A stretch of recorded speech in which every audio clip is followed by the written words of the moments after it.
Bonjour, je vous présente cet ouvrage. Robert Misrahi, Spinoza.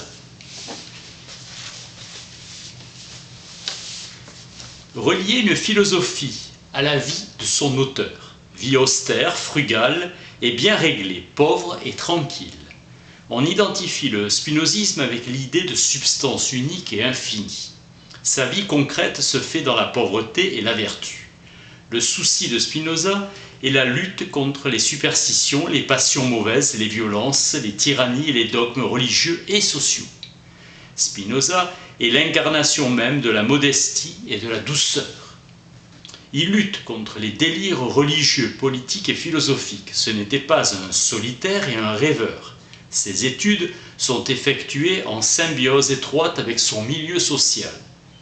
La réflexion spinoziste s'exerce dans la bourgeoisie mercantile hollandaise. Contestation créatrice qui pose les bases de la démocratie véritable en sapant les fondements de la tyrannie. Il prône la propriété collective du sol et des immeubles et le gouvernement représentatif d'assemblées. Leibniz voit en lui l'annonce de la révolution qui monte en Europe. Jamais appel à la violence, toujours à la réflexion. Juif marane, juif de cœur et en secret participant au mouvement de la culture scientifique. Et profane. Il fréquente les progressistes rassemblés sous le nom de Tertullia. Sa devise, Chaoté, méfie-toi. Il pratique une forme de relation sociale, liberté intérieure et amitié véritable. L'excommunication en 1656 est une véritable coupure sociale et intellectuelle. À 24 ans, il est exclu. Admiration de Rembrandt qu'il peignit plusieurs fois sans le nommer.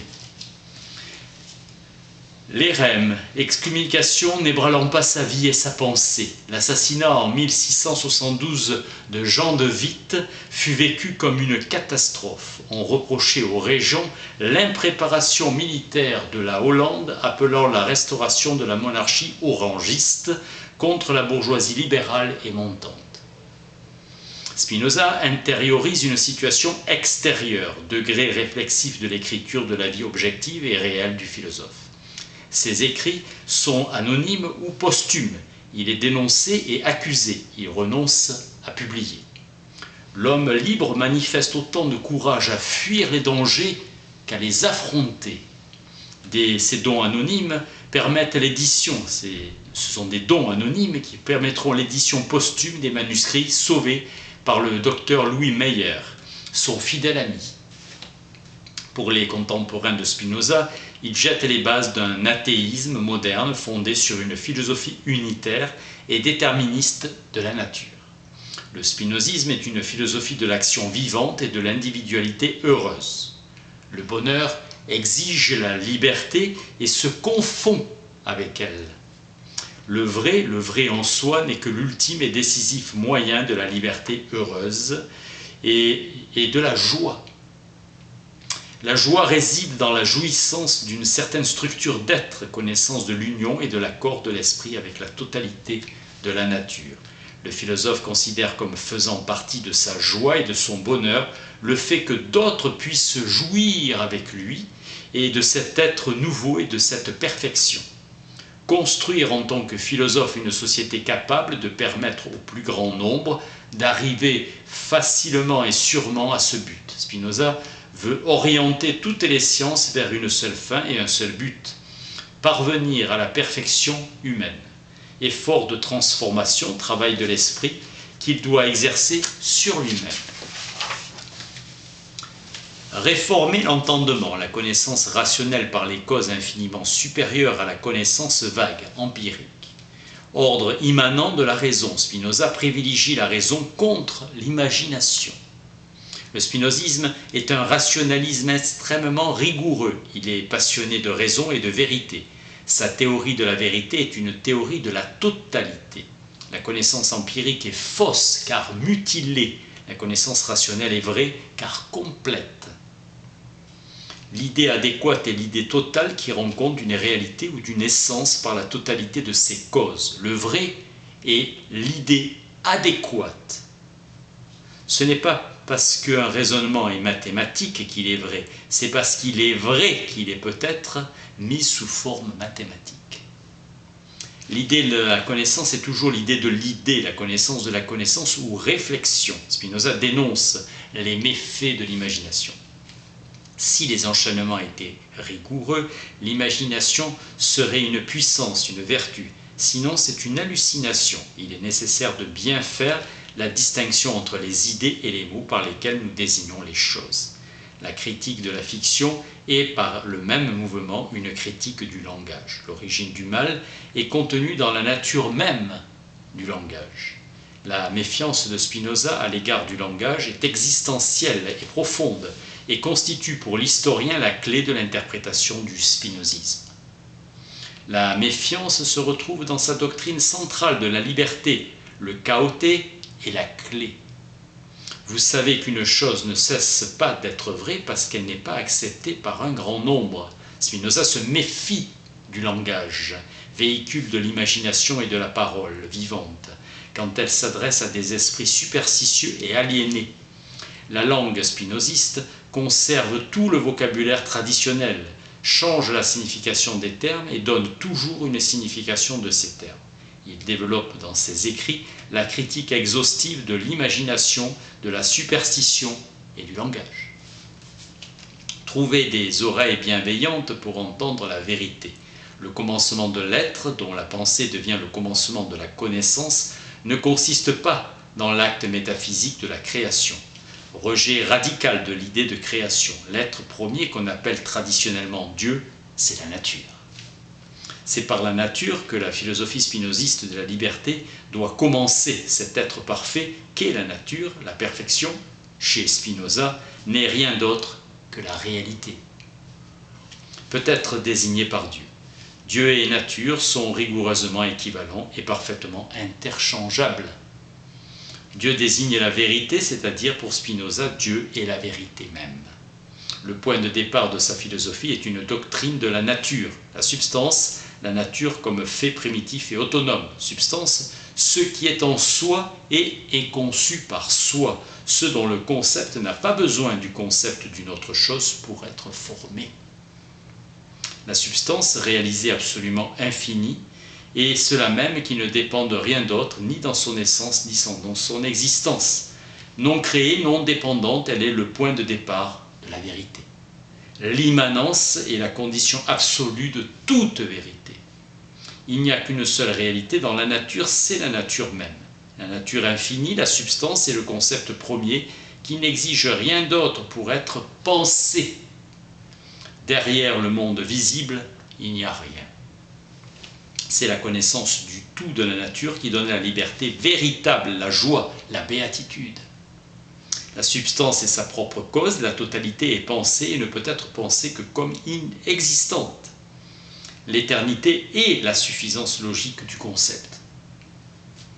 Notre essence est partie intégrante de la totalité de manière nécessaire. La substance est la pensée infinie, l'étendue infinie. La substance est le tout de la nature, les attributs eux-mêmes. Chaque attribut exprime à sa façon le tout de l'être. La substance tout entière est contenue dans chaque attribut, l'essence de Dieu et son existence, l'action effective de la nature. Se libérer de l'anthropomorphisme, de la superstition et de toutes les fictions, l'esprit est uni avec la nature totale. La liberté n'est pas l'absence de loi, mais l'absence de contraintes extérieures à soi.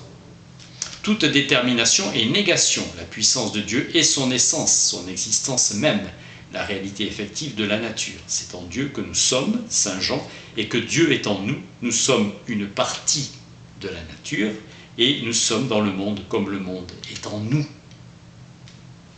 La pensée de Dieu n'est rien d'autre que la totalité des pensées humaines. C'est la connaissance de chaque pensée singulière qui est la connaissance même de l'être véritable de Dieu. Une idée est un acte qui est à la pensée de quelque chose. L'esprit humain perçoit les affections du corps et les idées de ces affections. Nous sommes notre corps, car nous sommes la conscience de la conscience du corps, ou l'idée de l'idée d'une affection. L'esprit est défini comme conscience et connaissance de l'existence de son corps. Nous sommes conscience confuse avant d'être conscience claire. L'âme est contingent, l'homme est contingent, il pense et sa pensée, les idées sont des actes.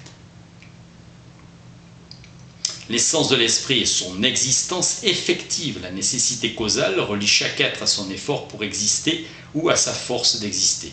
Le désir, chez Spinoza, n'est pas un vouloir, ni un élan, ni un inconscient. Passer par Spinoza pour comprendre Hegel, Schelling, Schopenhauer, Jung ou Freud.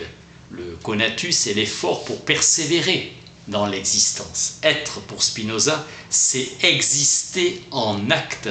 Exister, c'est agir. Le désir est cette puissance d'exister elle-même. Le désir est l'essence de l'homme. Il s'agit pour la morale comme pour la politique de trouver les moyens de réaliser le désir selon sa vérité la plus profonde et la plus authentiquement libre. L'homme est désir, possibilité de passion. Le mérite et le démérite sont des notions subjectives et vagues, anthropomorphiques car imaginaires. Le désir affirme sa propre puissance d'exister. Tout en l'homme est désir. L'imagination est un acte destiné à réaliser un but. La servitude provient des conflits affectifs qui déchirent et divisent le désir. La critique de la superstition religieuse consiste aussi en une critique du pouvoir politique. Servitude issue de l'imaginaire. Le régime monarchique, si l'on veut construire une société qui rende possible et qui garantisse la liberté, la joie intérieure n'est pas séparable de la démocratie. Béatitude et liberté intérieure. Le pouvoir absolu est une illusion. Un État ne connaît d'autre vertu que sa sécurité. Pour Spinoza, instaurer des relations de paix et d'amitié entre les individus en vue d'assurer la concorde, il importe qu'aucun citoyen ne possède de propriété immobilière. Le sol appartiendra à l'ensemble de la nation. Les individus demeurent égaux. Le désir qui naît de la joie est plus fort que celui qui naît de la tristesse. La connaissance adéquate est l'instrument de la liberté. La vertu est le modèle et l'idée du sage. La générosité appelle l'action efficace faite pour autrui. Bien agir et être dans la joie. Le suprême effort de l'esprit est sa vertu suprême et de comprendre les choses. Le meilleur est connaissance et conscience, conscience de la réalité humaine dans ses relations avec le tout de la nature. La béatitude, conscience de soi et connaissance du monde, est un amour intellectuel de Dieu. Par l'existence réflexive, le philosophe élève le monde à la conscience de soi. C'est une prise de conscience par lui-même, sentiment de plénitude et d'achèvement. La béatitude est un sentiment de plénitude de l'autonomie intérieure et conscience de l'achèvement du système du monde. La liberté est une libération. La béatitude ou joie est une sorte de gloire, lumière tout intérieure, contentement même de la conscience de soi. Liberté intérieure éclairée par la réflexion. La liberté exige patience et courage. La liberté heureuse. La volonté et l'entendement sont une seule et même chose. Tout ce qui est en Dieu et rien sans Dieu ne peut être ni être conçu. Dieu agit d'après les seules lois de sa nature et n'est contraint par personne. La puissance de penser de Dieu est égale à sa puissance d'agir. Chaque chose s'efforce autant qu'elle le peut de persévérer dans son être.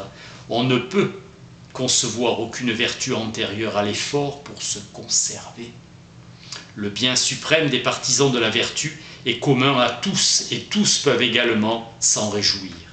La vertu de l'homme libre s'avère aussi grande lorsqu'il évite les périls que lorsqu'il les surmonte.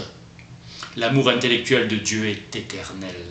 La béatitude n'est pas la récompense de la vertu, c'est la vertu même. La béatitude consiste dans l'amour envers Dieu. Le sage est conscient de soi, de Dieu et des choses. Il possède toujours le vrai contentement de l'esprit. Tout ce qui importe vraiment est aussi difficile que rare.